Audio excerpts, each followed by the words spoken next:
Meus irmãos, eu vos saúdo com a bendita paz de nosso Senhor e Salvador Jesus Cristo. Aqui estou para fazer a nossa pré-aula das Escola Bíblica Dominical. Desta feita, vamos para o nosso quarto trimestre de 2025, que tem por título Evidências do Arrebatamento. Do arrebatamento ao novo céu, à nova terra. Então, aqui está a nossa lição do nosso quarto trimestre. Já finalizamos o terceiro, que falou das mulheres virtuosas da Bíblia. Aprendemos lições maravilhosas sobre as mulheres virtuosas da Bíblia. Desta feita, agora nós vamos estudar um pouco mais sobre escatologia, falando das evidências do arrebatamento, é o título da nossa lição. E vamos falar na primeira lição sobre sinais que precederão o arrebatamento da igreja. E aí, no decorrer de toda a lição, vem arrebatamento, ressurreição dos mortos, os vivos serão arrebatados, e aí o céu, o destino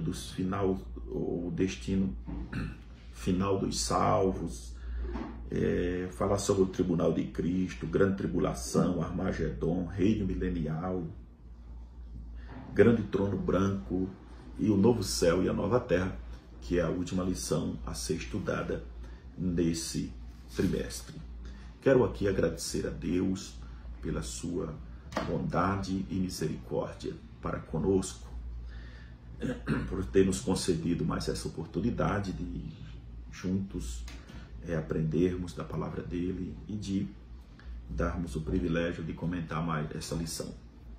Louvar a Deus pela vida do nosso pastor presidente e toda a diretoria que compõe o nosso ministério.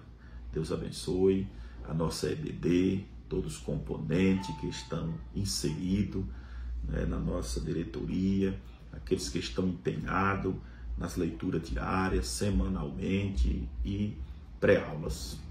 Aqui vamos esforçar para estar aqui cooperando com os irmãos nas pré-aulas, e nas leituras, se possível.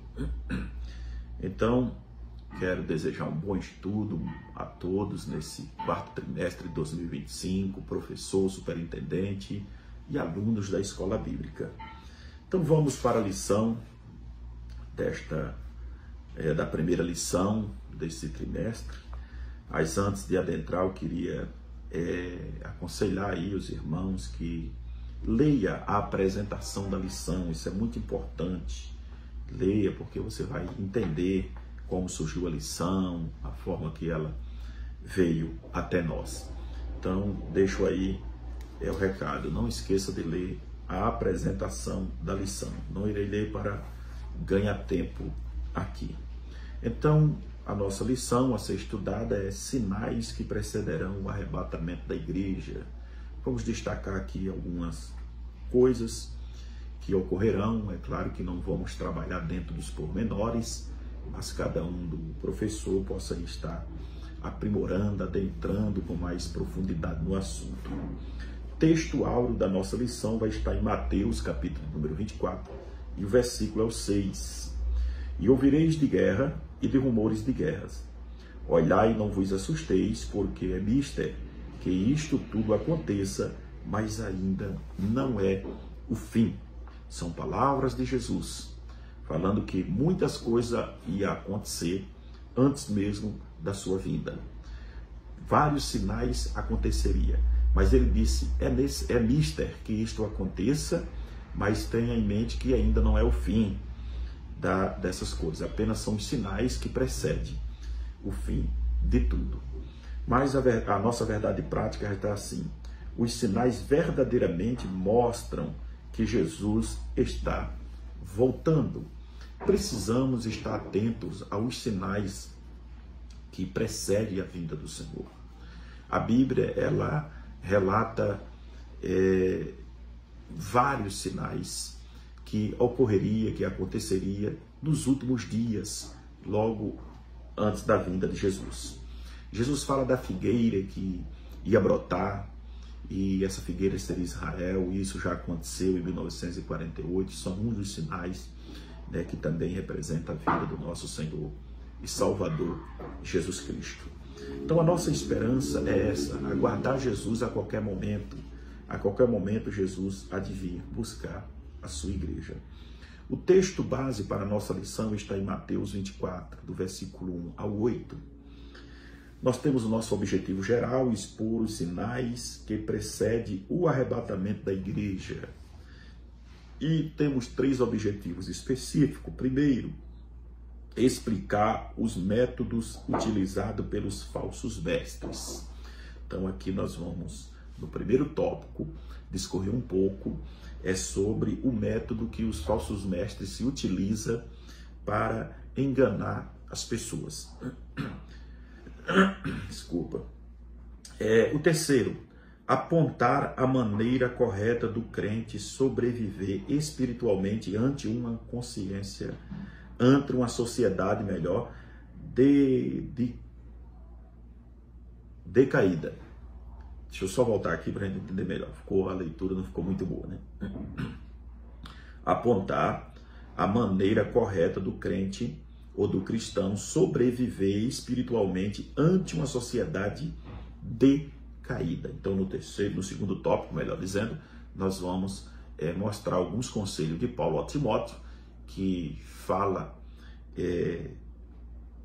podemos usar a expressão, alguns métodos que podem ser usados para que possamos sobreviver diante de uma sociedade decaída.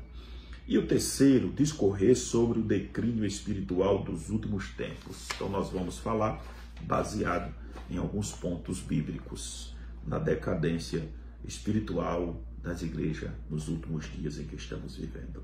A nossa introdução vai estar assim: sabemos à luz das Escrituras Sagradas que há vários sinais que precederão o arrebatamento.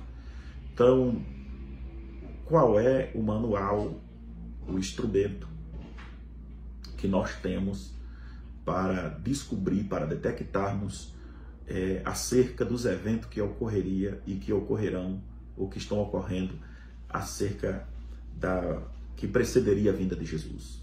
Então aqui já está claro, é a Bíblia Sagrada, não há outro meio, não há outro manual pelos quais podemos entender e descobrir, e que já falaria às vezes dos sinais naturais e outras coisas que ocorreria, dando assim um entendimento para que possamos compreender e entender que a vinda do Senhor está perto. Então a Bíblia, ela se diferencia de outros livros e de outras literaturas justamente por causa dessa palavra sagrada. Então Bíblia dá a ideia de biblioteca com vários livros. Alguns dos pais da igreja chamavam de biblioteca divina. Então a Bíblia diferencia por isso, ela é sagrada, ela é diferenciada de todos os livros. Mas destacaremos apenas 3 de forma resumida, abordando os pontos principais que nos ajuda a termos uma compreensão dos acontecimentos finais que ocorrerão nos últimos dias, tanto com a igreja como também depois do arrebatamento da mesma.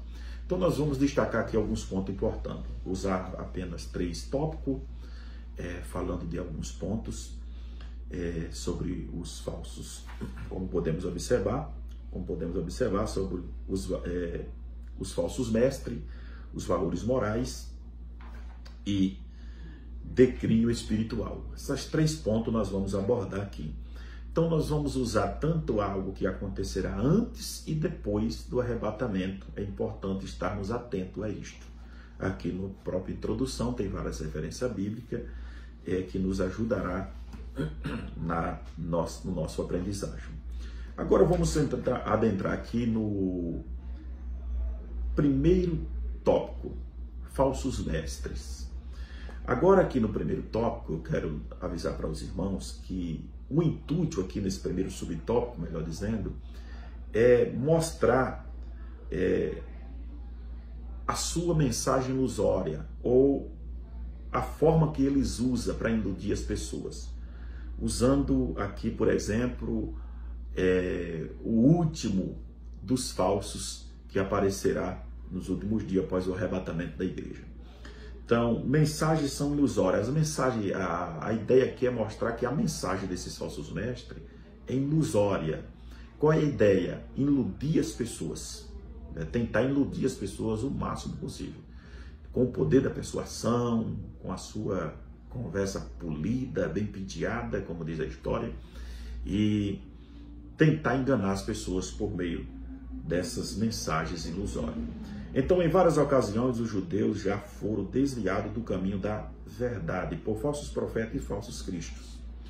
Então, no decorrer da história de Israel, Israel já foi enganado, desviado da verdade, desviado do verdadeiro caminho. Por meio de quem? De falsos mestres e falsos cristos. Como podemos entender? Por meio das suas mensagens ilusórias, foram iludidos. Então, devemos tomar o máximo de cuidado para também não sermos iludidos por falsas pregações, por falsos ensinos e coisas desse tipo. Então, logo após o arrebatamento da igreja, não vai ser diferente. Não vai ser diferente. Por isso que eu falei para os irmãos, nós vamos tratar de sinais que ocorrerão antes e depois do arrebatamento. Então, esses falsos ainda existem hoje, tentando iludir as pessoas com seus falsos ensinos. Então, logo após o arrebatamento da igreja, não vai ser diferente. O cavaleiro do cavalo branco do capítulo 6 de Apocalipse, ele vem, por exemplo, com a mensagem ilusória, pregando uma falsa paz. Porque qual é a ideia? O anticristo, o último ditador mundial que conduzirá as nações à perdição. Então ele vem como o último ditador mundial para conduzir as pessoas à perdições. Começará a sua carreira como um pacificador. Então, o que nós precisamos entender aqui é que ele vem, ou começará a sua carreira como um pacificador. Não existe paz ali, é uma falsa paz. Então, a mensagem dele é ilusória. Isso aqui, achei por bem relatar, para termos uma ideia que essas pessoas que vêm antes, eles vêm imbuído pelo espírito do anticristo, já tentando iludir as pessoas nos nossos dias. Então observe que a palavra de Deus vai dizer em Daniel 9:27, que ele fará um acordo de paz com muitos por uma semana. Havia semanas de anos, semanas proféticas. Cada semana ali dita por Daniel equivale a 7 anos. Então ele vai dizer assim, fará uma aliança por muitos por uma semana. Só que na metade da semana, Israel quebrará esse pacto, porque Israel descobrirá que ele é um impostor, que ele não tem nada a ver com Cristo, ele é um falso Cristo. Então, na metade da semana, ele vai ser quebrado, essa aliança. Israel vai sair fora. E aí começa um grande desastre em Israel, que haverá os 7 anos de tribulação. Então, por aí nós já entendemos que é uma falsa paz.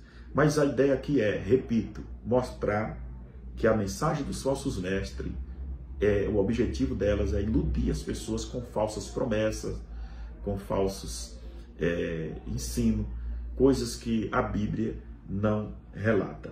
Então, começará uma grande perseguição ao povo judeu, quando essa aliança for quebrada. Vamos para o segundo tópico, método usado por eles. Então, quais são os métodos usados por esses falsos mestres? Como diz o apóstolo Pedro, aqui na sua segunda epístola, capítulo 2, versículo 1, ele diz que os falsos mestres introduzirão, de forma dissimulada ou encobertamente. Eles vêm dissimuladamente, de forma encoberta, ensinando as doutrinas, ou as suas heresias, suas falsas doutrinas.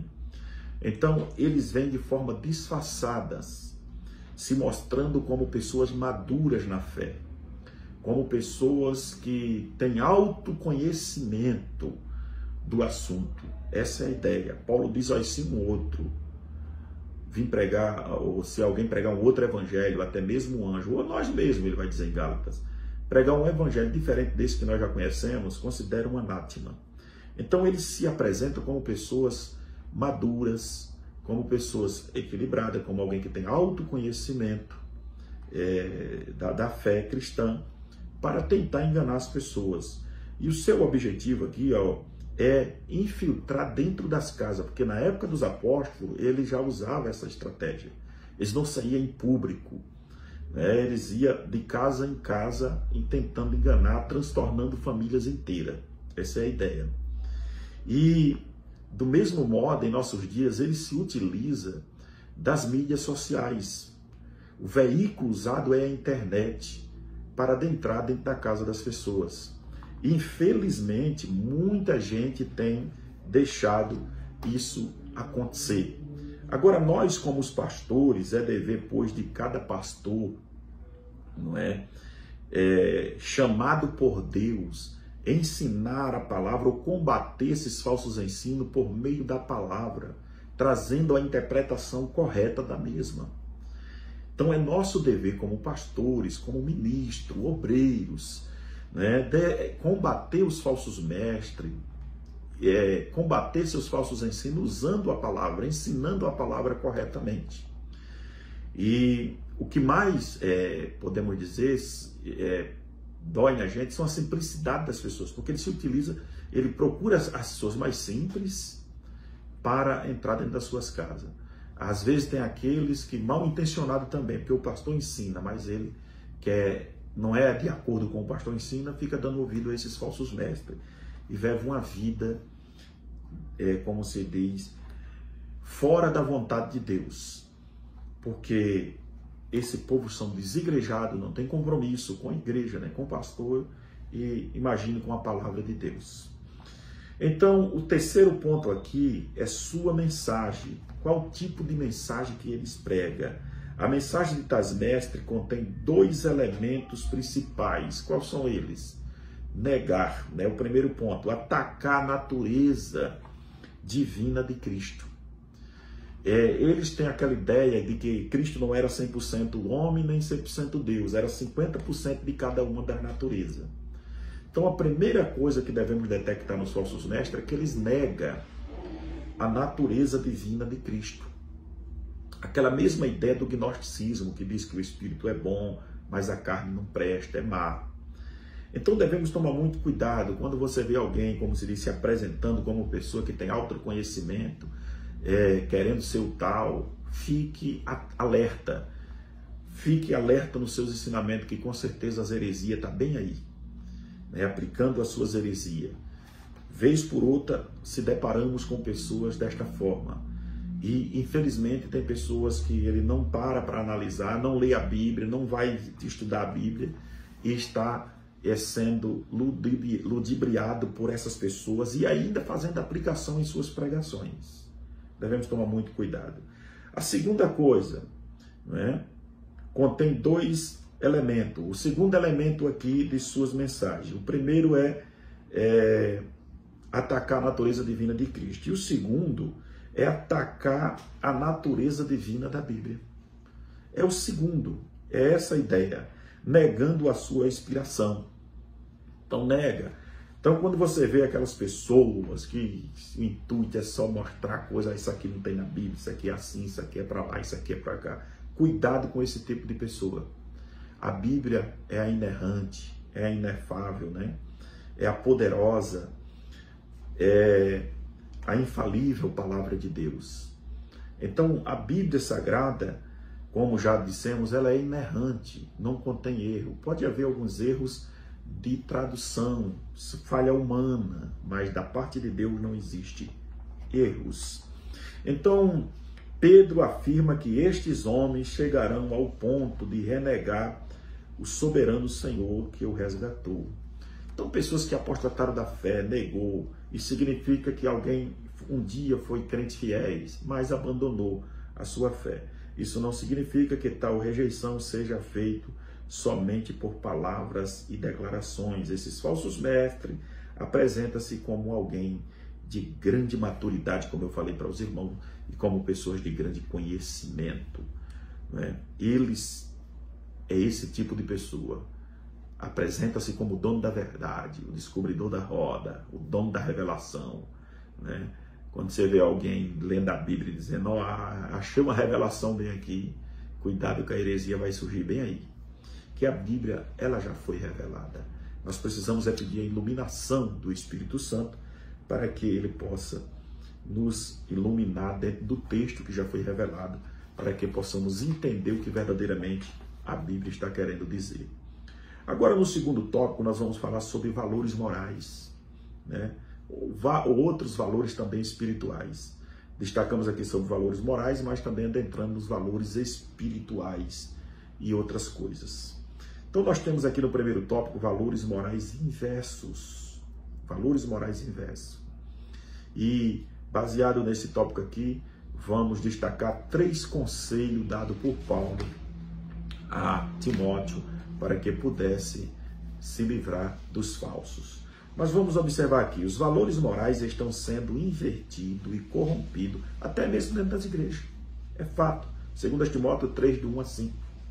Isso está acontecendo dentro das igrejas, até mesmo dentro das igrejas, os valores morais invertidos.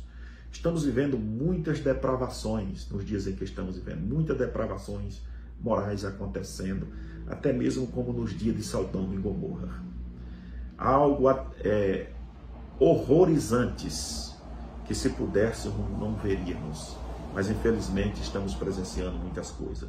Sem dúvida, essas características começaram a manifestar-se na era apostólica e hoje estão sendo manifestas com mais intensidade. Então, meus irmãos, nos dias em que estamos vivendo, essas coisas têm se multiplicado.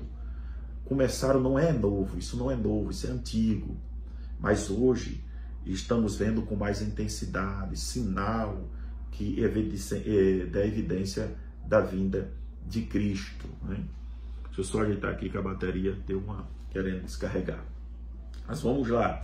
Não se trata apenas de haver mais pessoas no mundo, ou da facilidade que temos ao que se diz respeito, podemos dizer, as notícias serem mais rápidas, a tecnologia avançada. O problema é o mal está mais profundo e ativo e vai sendo aceito e promovido na sociedade com ousadia cada vez maior. Então aí está o problema, não se trata de haver mais pessoas. O caso do mal está mais intenso hoje, ou as coisas horrendas estão mais intensas. Não se trata de termos mais pessoas ou a velocidade da tecnologia hoje, né, a facilidade que temos, a rapidez. Não é isso. É porque, além dele estar mais intenso, está sendo aceito com mais, podemos dizer, com mais veemência pelo povo. As pessoas estão aderindo, aceitando o mal em suas casas. Por certo, vivemos em tempos difíceis. Essa é a ideia de 2 Timóteo 3, 1. Paulo dá a Timóteo 3 instruções a serem obedecidas, a fim de que seu ministério possa ser eficaz nestes tempos difíceis, as quais destacaremos nos próximos tópicos. Então aqui temos 3 conselhos de Paulo para que o ministério de Timóteo fosse eficaz nesses tempos difíceis. É claro, servindo para nós hoje também. Então o primeiro conselho de Paulo aqui é fugir dos falsos. Foge-te também destes, 2 Timóteo 3 e 5. Foge-te também deste. Um cristão fiel não deve ter qualquer relacionamento com as pessoas que Paulo cita no presente texto. Então leia o texto, aconselho o irmão, leia o texto aí, quem vai ensinar, o aluno, seja quem for, leia o texto e medite no que está aqui escrito. O cristão não pode ter, um cristão fiel não deve ter qualquer tipo de relacionamento com esse tipo de pessoa que Paulo menciona aí. É importante observar que estas pessoas atuam em guisa da religião. Então, tendo forma de piedade, negando-lhe, entretanto, o poder. Então eles demonstram ser crentes piedosos e tal, mas nega a verdade. Então, destaca-se como pessoas religiosas, porém rebeldes. Essa é a ideia, porém rebelde. O segundo conselho de Paulo aqui é seguir os verdadeiros. Seguir os verdadeiros ensinos, procurar estar atento aos ensinamentos da palavra de Deus. Paulo agora deixa de lado, né, os falsos ensinadores, mas lembra Timóteo que ele, Paulo, foi um servo fiel de Deus com o objetivo de ensiná-lo. Então Paulo agora muda a forma de ensino, né, porque a primeira coisa que Paulo faz é mostrar a Timóteo de como fugir dos falsos mestres, como combater, como vencer, mas agora ele diz para ele, olha, fique sabendo de uma coisa, que eu me prontifiquei, né, ali ensinar tudo quanto você precisava, agora é sua vez de ensinar as outras pessoas. Então essa é a ideia. Então veja, nesses dias difíceis, é importante seguirmos os líderes espirituais, seus ensinamentos sadios e cristocêntricos. Então, nesses últimos dias, precisamos saber quem é os verdadeiros. E seguimos os líderes espirituais com suas mensagens verdadeiras e cristocêntricas.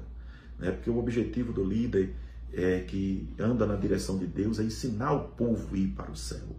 Então, o procedimento, só voltar aqui, o procedimento ou modo de vida de Paulo corroborava a sua mensagem, estava pronto a defender a verdade, mesmo que isso significasse perder amigos e, no fim, até a própria vida. Então, Paulo era um homem compromissado com a verdade, independentemente de qualquer circunstância. Ele estava pronto a pregar a verdade. Devemos estar pronto a pregar a verdade, ainda que alguém não aceite, né? Que se torne nosso inimigo. Perder amigos é isso. Perder amigos é alguém que dizia ser seu amigo tornar seu inimigo, porque não aceita a verdade. E por último, por fim, perder até a própria vida, mas não abriu mão da verdade.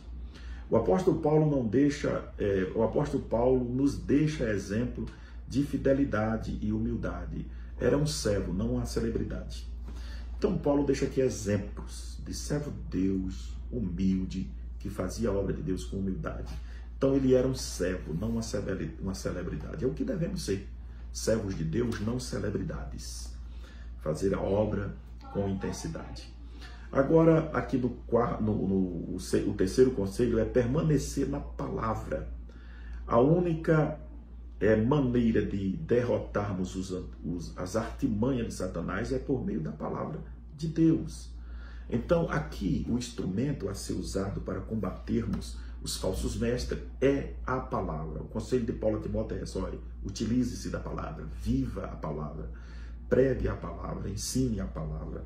É isso. Precisamos estar andando de acordo com a palavra, ensinando a palavra ao povo. Aqui no terceiro ponto, senão o vídeo vai ficar muito comprido, declínio espiritual, perda dos valores. Isso é sério. A igreja de Esmina, na verdade, era rica. Era rica. Na igreja de Esmina aqui, considerava-se pobre, quando na verdade era rica. Enquanto a de Laodiceia considerava rica, enquanto na verdade era pobre. Olha que coisa interessante. Então, podemos, portanto, observar na igreja de Laodiceia uma indicação do que havia causado o declínio espiritual. E o que seria? Vamos ver? Havia se tornado orgulhosa de seus ministérios e começando a usar parâmetros humanos como método no lugar dos valores espirituais. Então, aí nós observamos valores espirituais invertidos. Eles se orgulhavam do que tinha e começaram a usar parâmetros humanos, né, em vez de usar os valores, deixando os valores espirituais de lado. Isso é o perigo de muitas igrejas, muitas pessoas, né, querer usar método humano, esquecer que Deus é quem está no controle de tudo e buscar a Deus uma direção do que verdadeiramente precisa. Segundo ponto, perda da visão espiritual. Então, irmãos, quanto mais perto de Deus chegamos, mais aguçada a nossa visão fica. Agora, quanto mais longe de Deus, mais diminui a nossa visão. Interessante, aqui nós vamos destacar que aquilo que nutrimos pode afetar tanto fisicamente como espiritualmente. Então, o que é que você está nutrindo? Dependendo do que você está nutrindo, espiritualmente você vai perdendo a visão, né? Falando no sentido espiritual, vai perdendo a visão. Então, precisamos a cada dia chegar mais perto de Deus para que a nossa visão se amplie mais ainda e possamos enxergar mais longe aquilo que Deus quer mostrar. E o segundo, e o terceiro, perda das vestimentas. Então, os cristãos de Laodiceia pensavam estar vestido de forma adequada, quando na verdade estava nus. Tá vendo? Então tem gente que, infelizmente, ele não atenta para isso. Acha que isso é coisa de quadrados, pessoas que, como se diz, que não se evoluíram, essa ideia, mas não é. Às vezes tem gente que ele acha que está bem vestido, quando na verdade está nus. Então, a nudez representa uma vida de derrota e humilhação. É isso que representa. Quando você vê uma pessoa que descrente, vestida de qualquer maneira, mostrando a sua nudez, é porque já diz tudo, já representa o que ela está sendo. Representa uma vida de derrota e humilhação. Não é uma vida de humildade, é humilhação espiritual. A igreja de Laodiceia podia adquirir tecidos finos de lã em seus mercados, de maneira que aumentava seus ego, mas isso não era suficiente para suprir suas necessidades. Então eles adquiriam os melhores tecidos, né? Os melhores tecidos, a ponto que o seu ego ficava grande, mas isso não era necessário, né? Para que suprisse as suas necessidades. O que Deus exigia deles era outras coisas. Então os irmãos dessa igreja precisavam das vestes brancas de justiça e da graça de Deus. De acordo com Apocalipse 19:8, devemos nos vestir do linho finíssimo, resplandecente e puro, que simboliza os atos de justiça dos santos. Esse o tipo de veste. Vestir-se adequadamente com modéstia é uma virtude que também faz parte daquele que se prepara para encontrar com Cristo. Então nós temos aqui tanto o lado espiritual como o físico. Então veja, vestir-se adequadamente com modéstia é uma virtude que também faz parte daqueles que aguardam o arrebatamento da igreja. Apocalipse 16:15, escreveu como ladrão, e bem-aventurado aqueles que guardam as suas vestes, para que não andes nu e também não veja as suas vergonhas. Vou ficando por aqui, que Deus abençoe, boa aula a todos.